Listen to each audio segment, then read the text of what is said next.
Tersangka pembunuhan gadis penjual gorengan di Kayu Tanam, Padang Pariaman, Sumatera Barat, IS, mengaku menggunakan cangkul dari Pondok Kosong untuk mengubur jasad Nia Kurniasari. Cangkul tersebut digunakan untuk menggali lubang dan menutup lubang setelah mengubur jenazah korban.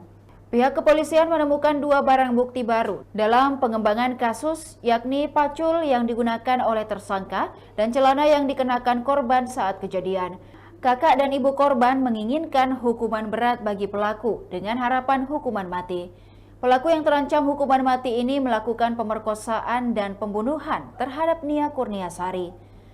Kapolda Sumbar menyatakan bahwa tersangka bisa dijerat dengan pasal 338 KUHP tentang pembunuhan dan pasal 285 KUHP tentang pemerkosaan, serta kemungkinan pasal 352 ayat 3 tentang penganiayaan hingga menghilangkan nyawa seseorang.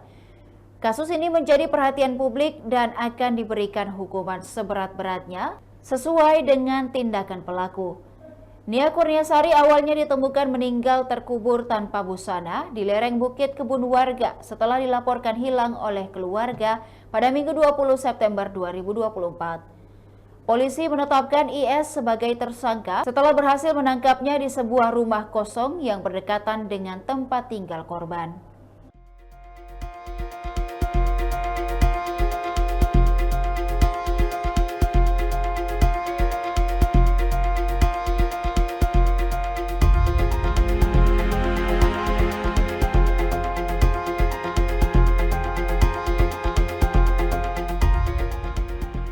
Demikian Tribun Timur Hot News kali ini. Saksikan berita dan informasi menarik lainnya hanya di kanal YouTube dan Facebook Tribun Timur.